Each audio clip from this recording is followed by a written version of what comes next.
are not here, not now. They can't realize you're not the one you say you are. You're lost and falling star. Oh, let me help me, help you, help me, help you, help me, help you, lady of the night. Yeah. Oh, lady of the night, you're dancing all alone. Lady of the night, don't show them your true smile. Ooh, lady of the night, I wish that I could make it better. Ooh, lady of the night needs a friend, not a lover, someone to truly love her. Oh, lady of the night.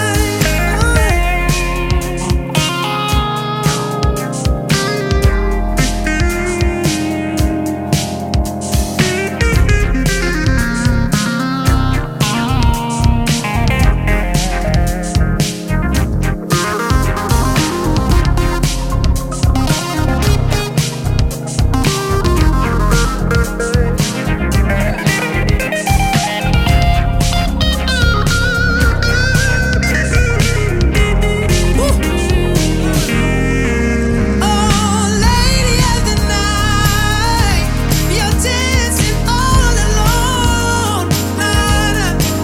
Say, lady of the night, oh, don't show them your true smile. Oh, lady of the night, I wish that I could make it better. Oh, lady of the. What is up, Indies? Welcome to Ground Reports. I'm super excited for this Ground Report because it is branding month here at Indepreneur, and we're going to talk all about branding.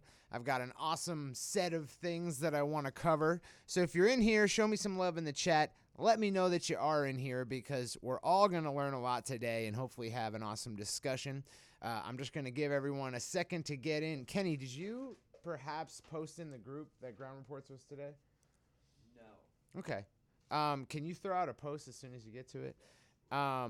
If you Indies are in the group, remind your fellow Indies that Branding Day is today in Ground Reports, because I want you guys to walk out of this with not only a full understanding of branding and how it applies to your music career or your creative career, but also what you can do next to just brand yourself. I'm going to show you a few different resources, going to expose you to a few concepts that you may or may not have already heard about, and hopefully you guys will walk away with this knowing how to brand yourself. And that's really what I want for it, is I want you guys to walk out of this and go start branding yourself, and settling on a solid brand direction that you can carry forward, that can inform your merchandise. It can inform your entire career, really. I mean, brands don't really change dramatically. They evolve if they're done right. And so that's why this is a really important topic, just because something that lasts a long time if you do it right the first time. So, what's up, Andrew? What's up, Jeff? What's up, Denise? How's it going, Denise Walker? Denise Walker is going to have us all out of a job here at Indepreneur someday soon. Denise was in INDIESLIVE last week, and I found out that she's generated 1,100 customers for her son, who is a fantastic blues musician, using our free plus shipping and handling funnel at a profit. So she's just killing it. What's up, Denise? Good to have all you guys in here, and I'm gonna stop my jibber jabber and just pull up my notes here, so we can get started. So today's topic is branding. And first, I think it's important for us to get a baseline of what branding is. To me, I split up branding into two different categories, which is emotional and psychological branding, like things that go on in my brain when I interact with your company, and then sensory branding, so things that come in through my senses, my many senses. And this can be obviously visual, like I can see your branding, and that's what a lot of people talk about is visual branding. But there's also auditory branding. There's also scent branding, or smell branding. And to one degree or another, there's touch branding. The feel of certain products, the feel of certain things definitely enters into it. And then obviously taste. Taste also has a lot to do with it, kind of closely linked to smell, so I don't really separate them out. A lot of people don't know this, but actually, if you couldn't smell anything, chances are you wouldn't taste much either. Taste is a very dull sense. So yeah, that's kind of what branding is to me. It's both psychological on one end, but it's also sensory. There are things you can do to achieve a sense in your audience that also communicates with the emotional, psychological part of their brain. So the reason that I have an emotional or psychological response to Nike is because I saw certain branding assets, certain collateral. I saw certain designs. I saw certain commercials and heard what was being said. And that plays a lot into what I feel about a brand. So I would say that in order to foster what you want emotionally and psychologically for your brand, you have to use the senses to get people there. I interviewed Casey. If you guys haven't seen the Creative Juice with Casey yet, please do go see that. I'm going to be, for those of you guys who are in here, don't tell anyone else this, but on Friday we're going to be announcing a contest where I basically paid Casey like nearly $1,000 to do a branding package for an artist. So we just bought a bunch of hours from Casey, and we're going to give it away in a contest. Starting Friday is when the contest launches. So I'm going to be releasing a video with Casey, and then we're going to give away a branding package over the next week. You guys have advanced knowledge of that. And in that video and in that podcast, I really liked what Casey said, where he was like, look, what you feel about a brand is the accumulation of every experience you've had with that brand. So the point of branding is to set up the interface that a customer has with your company so that every time they have an interaction with you, you're reinforcing the emotional and psychological narrative you wanted from the outset. And I thought, that's awesome. I can sink my teeth into that. That's a lot easier to understand. Normally people talk branding, it gets very like woo, it gets all wishy-washy. But that was a very succinct explanation of kind of how it works. So we set up these sensory elements that we can kind of pull like strings to get a customer or an audience's mind to the right place when they interact with our brand, where we want them to be. So I think before you can set out to create these sensory elements of your brand, except in a few specific cases, you got to create the emotional and psychological elements of your brand. And so I pulled up a few examples here that I want to go over.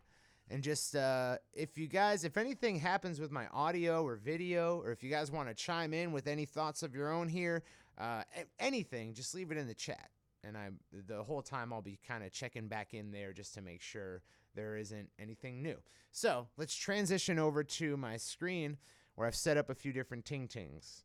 So this is a website called responsivelogos.co.uk. And it's super cool because as you scale the browser window, the logos change to different representations of these marks. Now, Casey talked about this, I believe, in our podcast, and I found it. He got the name of the website wrong, but just look at how well they scale down the full logos for these brands. Coca-Cola, they're dropping that line that runs through it, and then at a bigger, when they have more space, they're saying drink Coca-Cola Coke. And then Nike Air does some interesting things, or just Nike in general. I didn't know this about MTV, that they use these different representations of the logo. Super cool. And then Heinz, I was like, how the hell are they going to get that down to a simple, oh, they did it. And it communicates the same thing. So that was really cool, but this kind of shows you the visual element, right? So this shows you the colors that these brands have chosen and their logo and logo type. So like this right here is a logo, this Chanel circle, but this is their logo type, Chanel. And they can use those two elements to do different lockups, is what they're called. So this is like the minimized lockup. It's got the logo and the logo type in it. And then a little bit more space for this lockup, a little bit more space for the full lockup where they put a circle around the mark. So these are all meant, the colors you see, the shapes, everything is meant to communicate a certain underlying emotion or psychology. Maybe they started out with just the design and it became that psychology. Or, maybe they went the other way around, which to me is more advantageous. But ultimately, they're trying to communicate some kind of emotion. MTV is very youthful, came out in the 80s, so this squiggly, like, hand-drawn TV here kind of indicates to me, like, this, like, youthful sort of enterprise. But then there's this big blocky M back here, which kind of makes me think of, like, just big Hollywood media or something. And that's certainly kind of what you're supposed to get out of MTV anyways, right? New Balance, it kind of looks like the B is speeding by and the N is drawn in the speed lines of the B. So it's meant to indicate like athleticism, speed, performance. And I think it certainly gets that across. Aston Martin is luxury. Lacoste is sort of like a cheeky luxury. I love that brand. So these visual elements are seeking to serve the underlying psychology. But you can do more, right? You can do more with senses. Andrew Huang here, I'm going to try to point my mic at my computer as I do this. Hey, it's Andrew Huang, and this is Lake Louise. Watch that again. Hey, it's Andrew Huang, and this... Okay, so every time that Andrew Huang starts a video, he is saying, hey, it's Andrew Huang here, holds up his hand, and gets ready for someone to slap it, and then you hear the sound. Now, this is slowly kind of training your mind to, like, get into and excited about the Andrew Huang video, right? So Andrew Huang is an awesome musician. He's got a gigantic YouTube channel, and that's an example of auditory branding, right? Hey, it's Andrew Huang, and that little slap sound clip that you hear. But there's more auditory branding. I wanted to kind of show you some sensory elements, right? Britney Spears doesn't have a very good, tight, emotional or psychological brand right now because it all kind of fell to shit. But when she first came out, like, she was like innocence with sexiness, and it was a very dangerous combination, right? Not something I imagine you could do today. She was wearing schoolgirl outfits, and she was trying to look young but also attractive, which, I mean, gross, but but it certainly worked. That's what she represented, right? And the pigtails and the little ribbons and shit, and so that was her brand for the longest time. Now her emotional / psychological elements are kind of out of whack, but she's got scent branding. She has her own scent, right? Another of my favorite brands has a scent as well, and that's Johnny Cupcakes. Look at this hat. This is Johnny Cupcakes. Johnny Cupcakes is a Boston t-shirt company that decided to start making shirts with this logo. This is their mark. It's a cupcakes and crossbones. And they do all types of wacky designs. I'll show you some of their t-shirts. But their branding is just off the chain. It is so good. Okay, here it is. So these are Johnny Cupcakes t-shirts, right? They're fun, they're cheeky, they're poking fun at different other brands. They're making plays on brands that already exist. And when you walk into a Johnny Cupcake store, let me see if I can find one of those. Bakery, maybe. When you walk into a Johnny Cupcake store, you smell vanilla. They pump vanilla scent into this store. It's also made up to look like a bakery. Let's see if I can get it to their Instagram. I'll show you some pictures. It's made up to look like a bakery. Where the hell are you, Johnny? I feel like they should have a video of the inside of their t-shirt. They have a t-shirt bakery, and there's no video? Like, what's going on, guys? Okay, I guess not. But anyways, I've been in a Johnny Cupcake store. It smells like vanilla frosting. It's amazing. And it's super cool, and it's all goes, like, it all speaks to this larger brand of like just being a kid again and digging on action figures and cupcakes and just the pageantry of it all, right? And it really communicates that. It makes me feel young again when I wear it, right? It also makes me want cupcakes a whole lot, which I think is a tertiary goal for them. So Johnny Cupcake's branding is on point, but it also, it's not just looking cool. It's not just smelling good.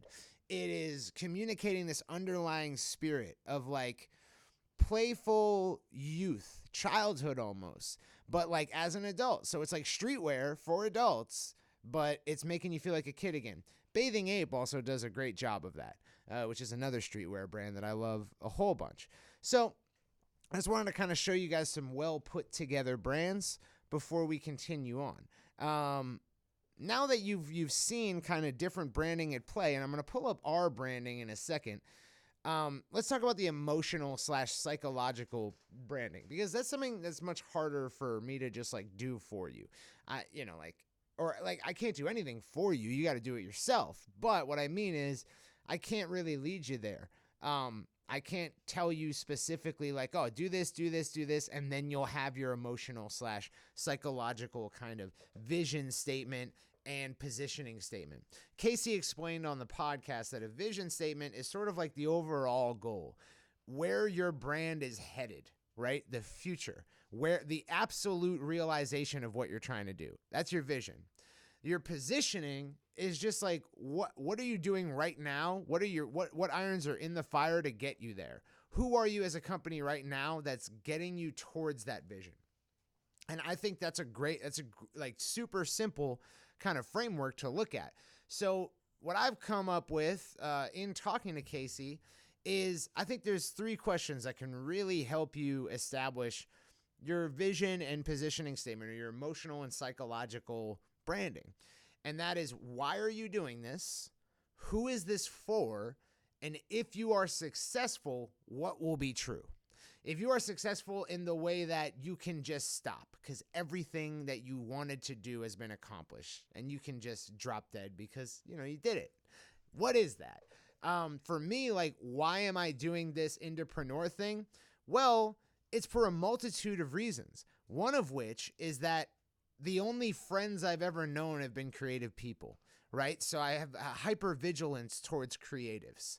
I want to help and protect them, and to a fault sometimes, but that's what I'm about, right? It gives me a sense of belonging to be an advocate for independent creatives who maybe they didn't have the right look, or maybe they got shunned by the press or by the industry. Or maybe the industry screwed them over in a legal sense, which happens as well. Those people I'm about, and I'm kind of like an underdog fan and a contrarian as well. So that's why I'm doing this. That speaks a lot to what ends up being Indepreneur's brand. Why am I doing this? Well, fuck the man, Like, that's kind of why. And that's kind of what Indepreneur is all about.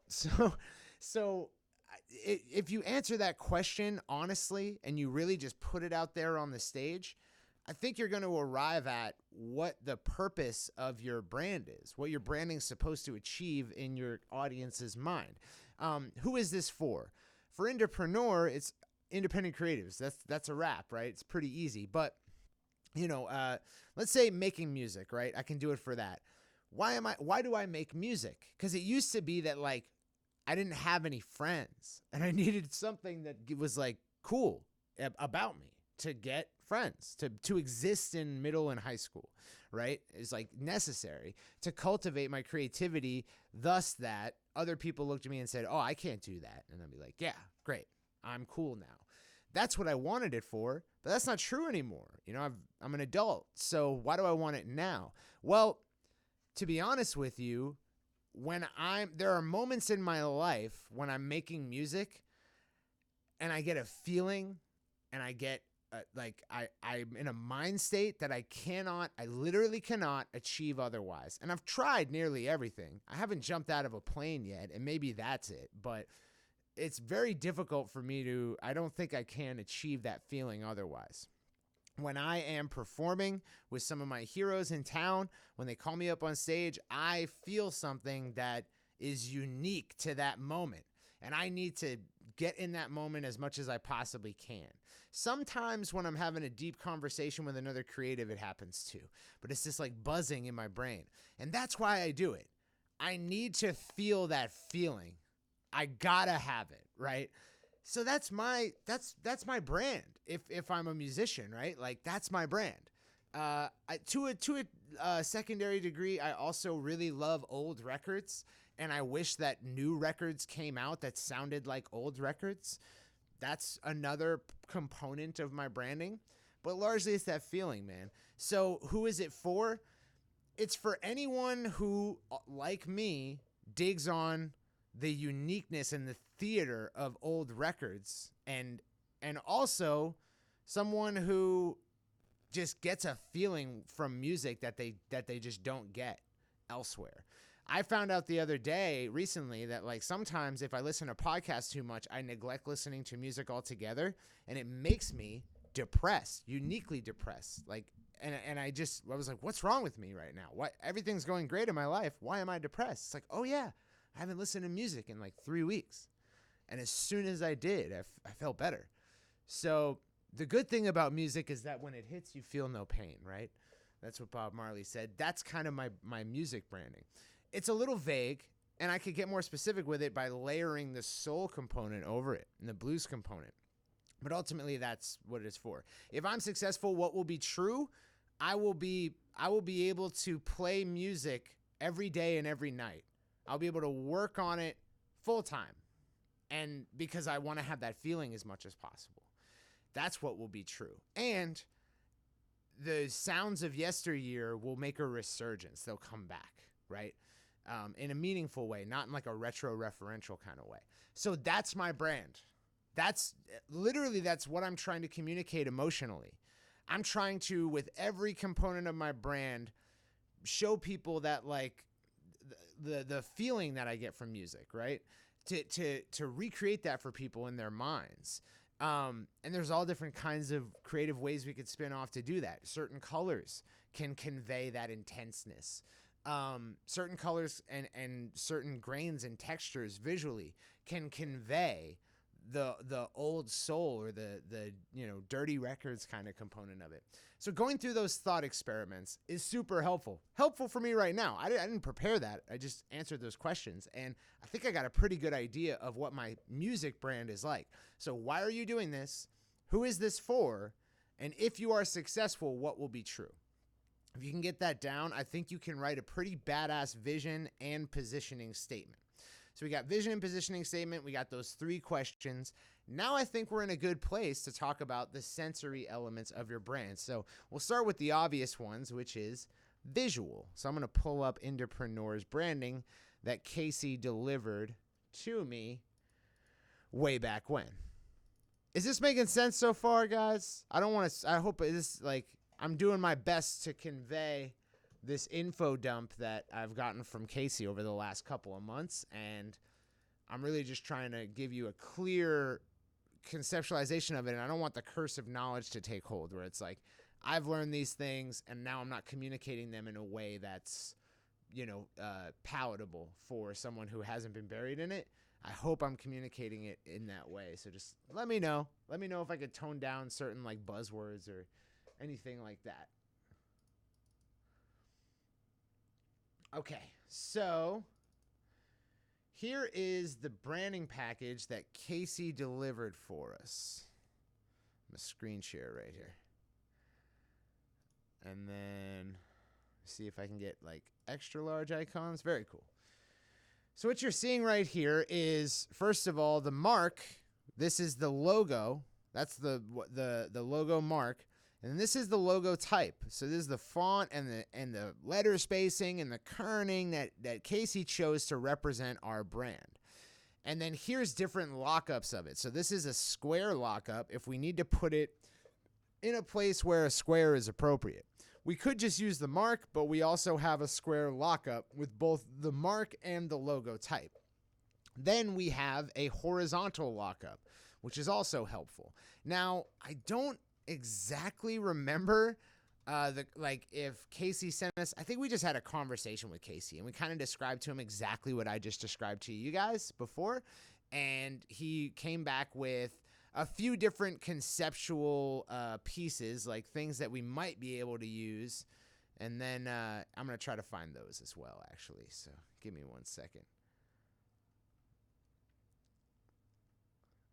All right.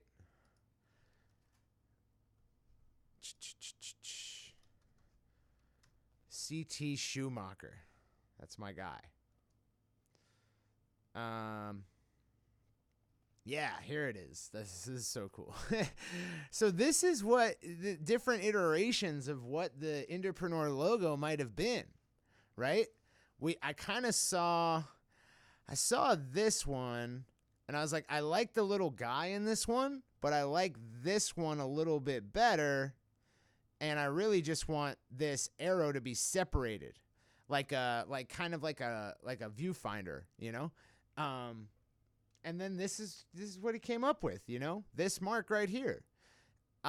Before it had rounded corners. I don't know if that's in this logo proofs thread.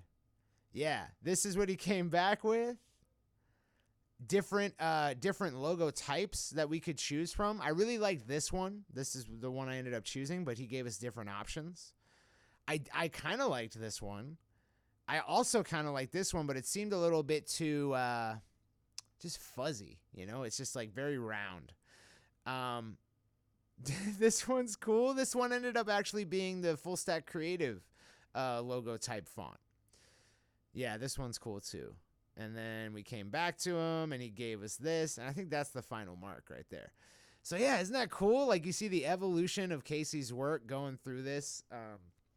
Super cool, man. Just super cool to see how he's able to kind of pull out exactly what we want. And you know what? It stands. Like this look. This is perfect for our brand. It says exactly what we want to. I love how it's a guy, just one person, you know, man or woman, because it's like there's no hair, there's no indicating elements that it's male or female, and going up, right? Going up on just self-reliance alone, but it's also kind of like a compass. Like we're showing you where to go. And that's up. And I love it. It's just like, you know, maybe that's a little stupid, but, you know, like I think all branding, like it's very difficult to communicate a full emotional or psychological workup in a little mark that works as a 16 by 16 favicon on a browser. But he did it, you know, at least in a tangential way. And I think that's the coolest thing. And so, yeah, I was just geeking out on that, man. So I think that really communicates what we wanted to say that our brand is. We're here to help guide, really, because the compass element indicates like guide, showing people the way. We're here to guide independence, people who are self-reliant, people who are like, I got this, right? Just show me the way and I will walk the path. That's who we're here to inspire and to guide and to help. And so I think, I don't know how much the logo type speaks or screams our emotional branding, you know? It's just kind of a good look with the mark, and the mark does a good job of that anyways, but it's a brand, it feels like a real brand, and that's super cool. So working with a professional, you know, branding guy can yield you those kind of results, but it doesn't mean you can't get there on your own. In a little bit, we're going to talk about that. I just want to show you guys what Casey delivered for Full Stack Creative as well. So let me feel like, yeah. All right. So I'm going to switch over here. So this is he basically gave us this as the full lockup. Like this is the full deal. He's got this cube that it really is supposed to represent the stack, right? A full stack of cubes. And it says FSC in the cube, which is super cool. And then it's got this collegiate or like educational logo type, which I think he tried to use that font on our original or something quite like it. And then he was able to make that marry so well with the original logo type. So that's really cool. You know, like he kind of showed this as a brand extension, and he delivered this to us. This is the mark. this is the full logo type, but in a horizontal lockup, it's just described as FSC, which is cool because it makes it sound like a college, even though it's just, it's educational resources and entertainment for full stack creatives like myself or like you guys. So yeah, really cool branding going on there. Shout outs to Casey Schumacher, and I hope that one of you guys wins the branding package from him because he's a pleasure to work with. But so, okay, sensory branding, right? Can be visual like I just showed you. And the visual components are logo type, colors, and fonts. For musicians, we also have an opportunity to brand ourselves auditorily. Producers do this all the time. DJ Khaled, right? You know what I mean? Like Canon. There's hip-hop producers are the best at auditory branding. They put vocal tags in all their songs. But some musicians use different types of sounds. Some rock producers use different types of equipment to achieve a certain sound. So they have a signature sound they apply to like guitars maybe. What's his name? Phil Spector, right? Had the wall of sound. So he had an auditory brand that was, 1,000 takes of the same guitar riff played together, right? How does that sound? Sounds pretty cool. And that's what he was sought after, for. So auditory branding can be a component of what you're doing, especially if you're a musician. You can have a certain musical genre or style. That's auditory branding. But you can also have a unique instrument or synth that you use tastefully throughout all of your works. You can have a certain drum sound. Madlib and Jay Dilla, hip-hop producers, they would run entire songs through a Boss 303 sampler. Is that right? Dr. Sampler, man. Yeah, and that would give them this signature sort of like grainy and... Yeah, it had a compressor on it that no one knows who the creator was. No one knows who made it? It was a random Japanese engineer. That's hilarious. And yeah, it's magic. But yeah, like they would sample drums on it, and then eventually they figured out like, we should just run whole songs through this. And that's what their songs sound like. MF Doom kind of has that too. So you can bring an auditory element to your branding, and it's especially great if it helps communicate what your brand is about emotionally or psychologically. So like as someone who loves old soul records, I'm never going to use autotune ever. And I'm going to put tape saturation on everything. And I'm going to try to use as much analog equipment as I possibly can. These are all things that go into the expression of what my musical brand is. And doing a few thought experiments and getting down some practices or habits or studio plans that you can use to achieve your emotional and psychological brand. Yeah, it's running whole songs through gear is awesome. It's awesome. But Kenny's like he's way more knowledgeable about this stuff, which is why I visually refer to him. But so yeah, planning this out. First, getting down your 3 questions, getting down your vision statement, your positioning statement, and then starting to think about what are some cool ways I can communicate that auditorily through my music, but also through videos I use, also through my live streams or whatever my recurring content is. Podcasts have intro music. That's branding. That's auditory branding. And you can bring that to whatever you're doing. But you want to engineer any audio-based interaction that your audience is going to have with you to best serve the vision that you're trying to achieve. Right? That's what it is. You want to look at where do people interact with me and hear my brand. List all those places and then look for interesting ways that you can put a spin on it that's recurring, that pops up over and over again and sort of reinforces what people are supposed to feel when they interact with you. Same thing visually. Same exact thing visually. When you see certain shades of blue, when you see our signature burnt orange, when you see the Indepreneur logo, but also when you see our fonts, like we can. I posted something in the group, a T-shirt design that I made, and someone was like, "Oh, you could just tell this is Indepreneur, like without there's not even a logo. It doesn't even say that, but you can tell." And that's branding. And I was like, yeah, man, that is, because we use the same font all the time, always. And so when you see it with a certain color psychology, you're like, that's Indepreneur, if you've had enough interaction with our brand. And that's really how branding can serve you. So we've gone over the fringe ones, auditory, scent. Not many ways we can engineer scent, but if you want to send every package that you do send with a certain scent, that drives the point home. It's also super cool. If I receive a package from a musician, like when I receive Johnny Cupcake shirts, it smells like vanilla frosting. And that is awesome. I will spend all my money on...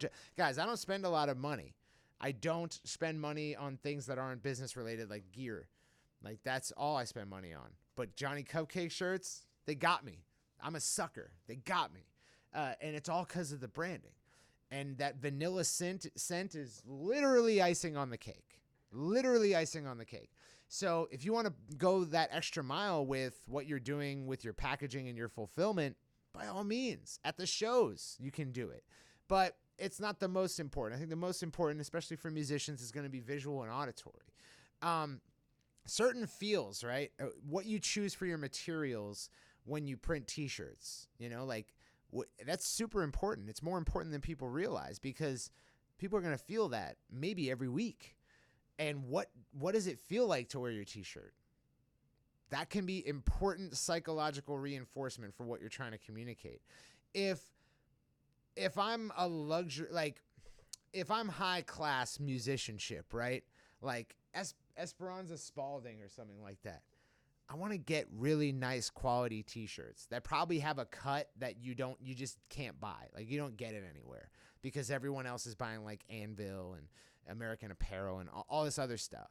And it's just got a unique cut because I want to stand out, and I also want to feel luxury, but also kind of like artsy, like I want that feeling. So you can communicate your brand through these tertiary and quaternary considerations.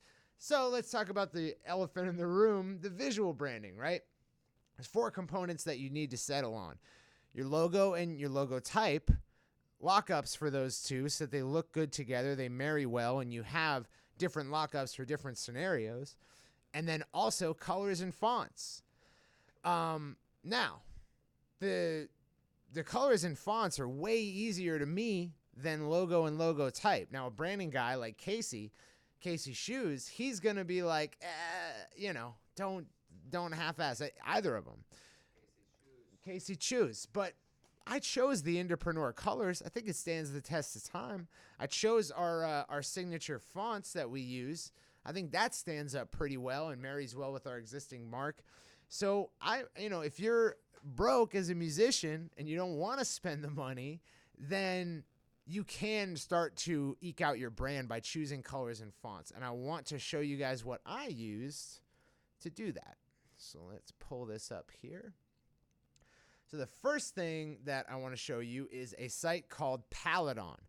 Paladon is awesome because it uses color science to show you complementary colors. So when I go in here and I enter, I actually know our hex code for burnt orange by heart. And if you don't know your hex codes by heart, you ain't branding, buddy. That's how I see it. But so when I type that in and I choose tetrad or 4-color complementary, I start to see some shades you guys might be familiar with. Maybe you know about that one. Maybe you know a little bit about this one. Hey, that one pops up. That's probably our 3rd most used color. And then if I play around and go to here, I'll find some different options. I can also change the shades here. Actually, that's saturation. That's my bad. But yeah, the very cool tool. I use this to get our branding, right? I chose an initial color. I know I wanted that burnt orange. I didn't want it to be too neon-y. I want it to be kind of subdued, because if it's too neon-y, it's too playful. Like, you can't take it seriously, right? And then, but I also didn't want it to be like completely desaturated. So I went with like a kind of dulled saturation on it, and I found the hex code for that. I popped it into Paladon. I started playing around, and I ended up coming up with our 3 colors. So I'm going to find, let me just go into Asana. In our Asana board, I put like links I frequently need, and the rest of our hex codes are there. So maybe I should just memorize the blue and the light blue, but I haven't done that yet. Okay, and I haven't checked in with the chat. Are we doing good, guys? Oh, cool. We are doing good. I hope this is helpful, guys. I'm trying to get through all these ideas within the hour and then still have time for questions. Branding. Booyah. All right, so our light blue is this hex code.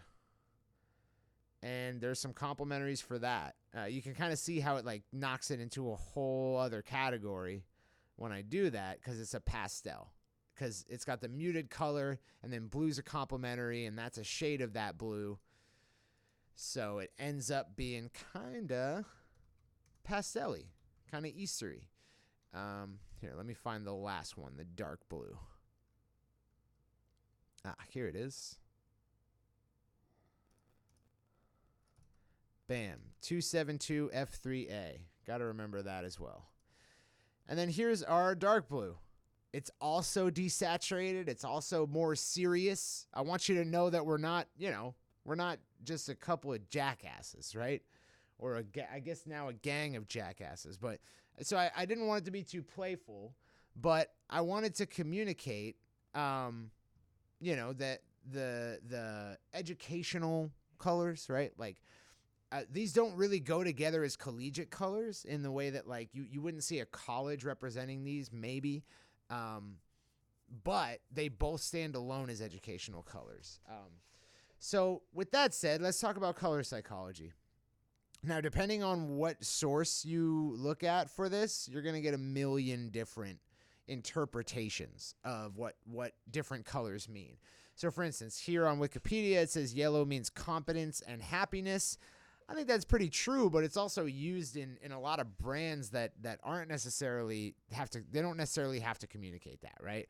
Like for instance, like Midas.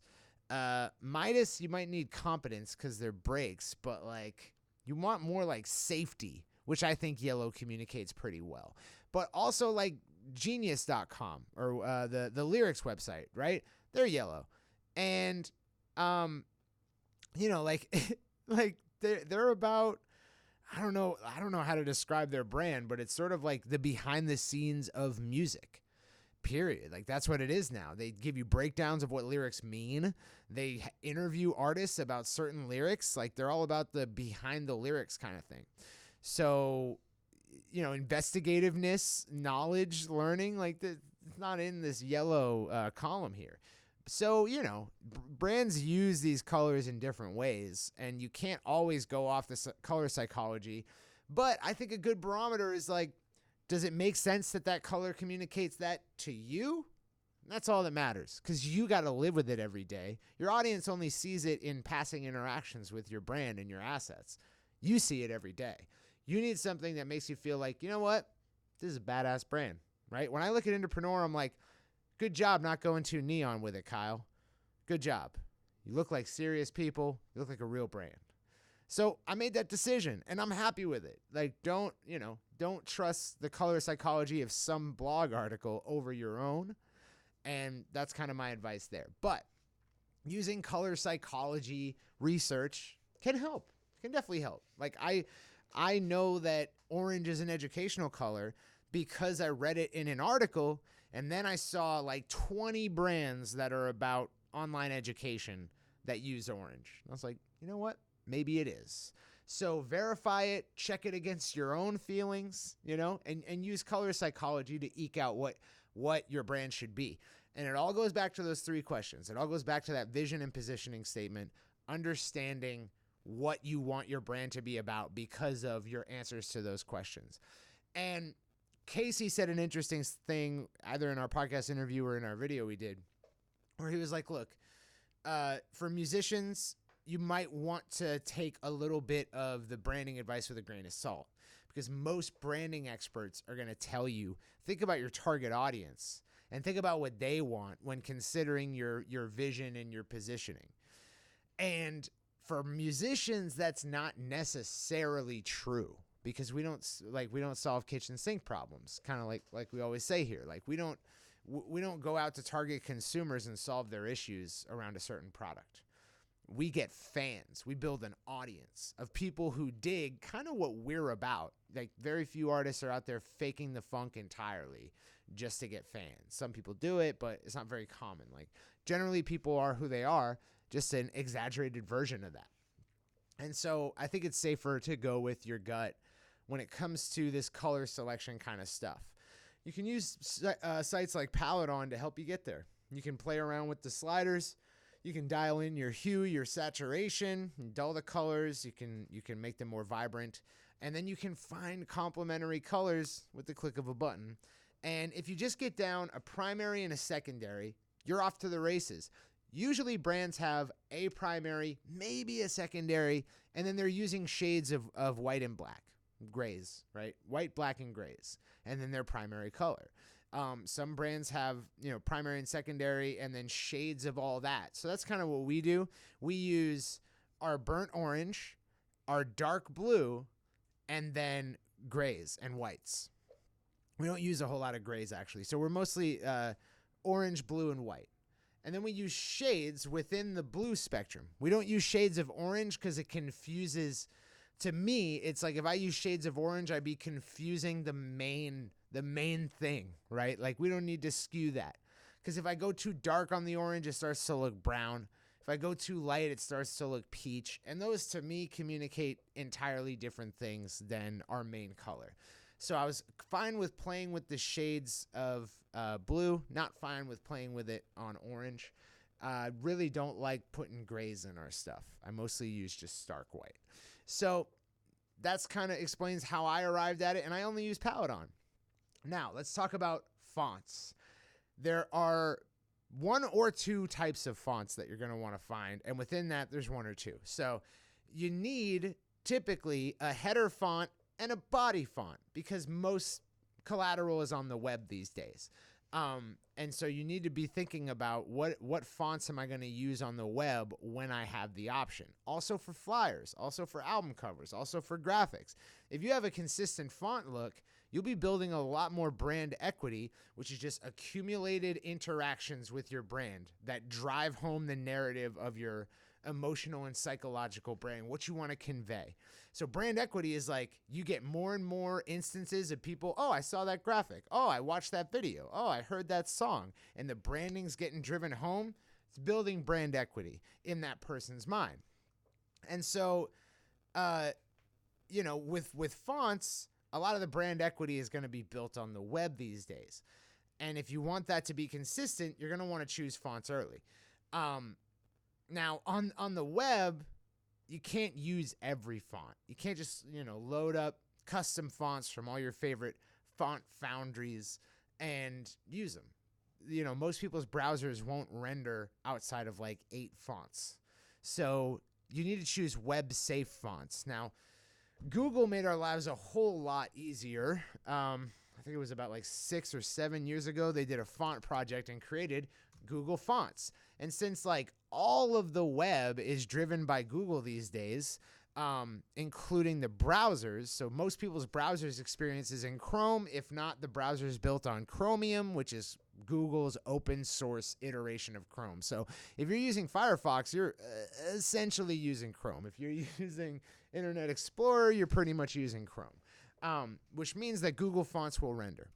And Google has a lot of options for fonts, like a lot. My browser can't even keep up with how fast I'm scrolling through potential fonts. All of these will work for the web. Now, you might want to have a fallback just in case someone's using like Internet Explorer 9 or whatever, but you should be good to go for the most part if you choose one of these. So you're going to want a header font for like if you write an article, let's say, or if you have an above the fold headline, that's your header font. You're going to need that. You're also going to need a body font. So subheadlines or paragraphs. What font do you use there? They can be the same font. For us, that's true. We use Questrial, which is a Google safe web font, for pretty much header, body, whatever. We don't differentiate. We sometimes play with the letter spacing and the line height to achieve different emotions that we're trying to convey. But otherwise, it's Questrial, man. Now, Questrial wasn't my first choice. And this is why I say there's two options, right? you can pick a website font that is complementary to or similar to a font that you like to use on flyers, graphics, albums, t-shirts, whatever. And so for us, and I'm going to go back to my screen here, that is Typewriter Century MT. TWCen MT. And this has bold versions, which are helpful. But if you're like, this is the Indepreneur font, man. If you see any of our graphics, if you see, in our trainings and stuff like that, like it's TWCen MT. That's our font. We use bolds. We use bold italics. We use italics. And TWCen MT doesn't look a whole lot different from Equestrial, which is this. It's TWCen MT right here. This is Equestrial, right? So some similarities I can point out is that, like, you see how the D looks like a circle that's almost attached to the stick here? That's what the P looks like here. It's like almost a circle that's detached. Now the circles are a little bit more round on Equestrial, but it's pretty similar. The M looks very strikingly similar to the M in TWCen MT, except it just doesn't go to the bottom. It stops halfway, or I think 2/5 of the way. So that was good enough for us. It was close enough. It kind of conveys the same exact emotions as TWCen MT. So go to fonts.google.com and start checking off fonts that you like. Now, let me show you what that looks like. I've done this for clients before, super helpful, and I just send them a bunch of fonts and be like, which ones do you like? This is the ones that I've pre-selected for you. So you can just click this plus button to select a font and just add them. Add them one by one to your selected fonts. So you just go down the list and you just kind of look at ones, like pick out ones you like, add them all to this family, and then I believe you can preview and share, or you can download them all. And you can select from them. I think I can also filter out for just the ones that I want to look at. Let me make sure that that's true. Maybe not. I don't know. I used to be able to pull up a view that was just the fonts I had selected. So then I could then whittle down to just one or two. But maybe that's not the case anymore with Google Fonts. But I use Google Fonts to find my fonts. If you want to get a little more fancy with it, you don't find a font that you really like in Google Fonts, and you want something that you can use on non-web collateral, go ahead and find one, and then try to find something that's very similar in Google Fonts like we did. So you can get your colors in your fonts now, I think. You might have to change them later when like a professional branding person gets into the picture, or we will soon be putting Casey up at heavily discounted hours off of what he gets paid at his job. He's definitely taking a hit for the team, and we're going to be putting an indie deal for Casey's branding hours up in the indie deals section soon. So you could just go with Casey. He's not that expensive, but if you want to do it yourself or you're tight on funds, we got you covered, I think, for fonts and colors. You can kind of make some selections. What I recommend is, like, don't go too crazy. Don't go out on a limb right now, because, time's going to come for that where you can make harder decisions once you have a professional on board. For now, just like try to preserve brand equity so that you're not making, you don't want to go like way hard off on the left and then have to make a hard right turn later on and confuse everyone who you've built brand equity with. You want something that you can just keep consistent with on all of your collateral, your assets, and over time you develop that feel, which I think we've done. And it only took 2 years. Like, we've only been a company for 2 years, and like we have some solid brand equity. Like, when people see our assets, they know it's us, and that's amazing. And it all started with just picking colors and fonts. Now, what I did for our initial logo type, our first logo, if you guys don't know, let me show it to you. This is the first Indepreneur logo. Some of you longtime indies might remember this one. This is just Typewriter Century MT that says Indepreneur. I played with the letter spacing a little bit, so it's a little bit tighter letter spacing. But you see how, like, it doesn't even seem that different, dude. Like, if I go to, or like, it feels like the same brand. Now, when you look at them side by side, it's drastically different, but they don't feel so violently different that like people weren't comfortable with the new branding. And that's kind of where you want to like end up before you hire a professional. If you got to do it budget right now, do something that like doesn't make too bold of a statement so that you can pivot later on. I just went with a simple logo type, no mark, because I don't have Illustrator skills, and therefore anything I make will look like poop and it won't be scalable. A professional designer is going to design an Illustrator, which means they're designing vector, which means you could blow it up on the side of a building, or you could scale it down to just the favicon on a website browser header, and it looks equally as good.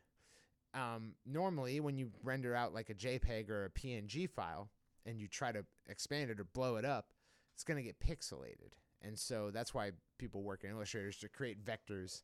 And I'm not good at that. So I didn't go so far as to create a mark for us.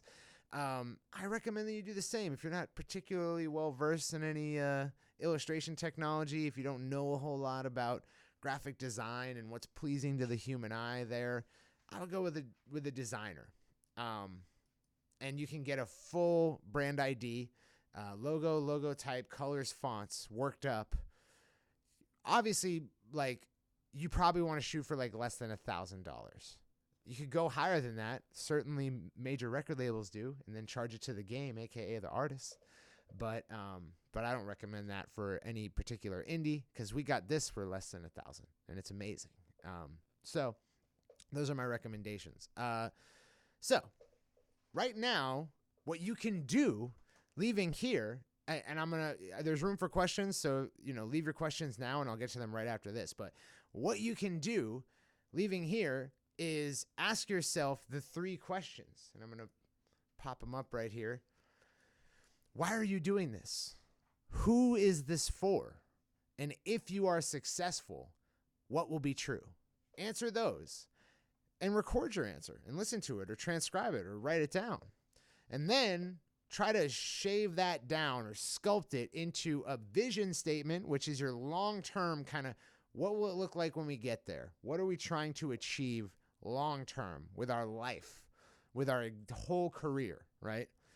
And then your positioning statement, which is like, what are we right now that's working towards that vision? Get that down, nice, neat, tight, 2 to 3 sentences max. 1 sentence is better, but don't make it so vague by trying to make it 1 sentence that it means nothing. Just find a sweet spot. Then use that to inform your colors, your fonts, and even you could go so far as logo type for now. And you now have a solid brand direction.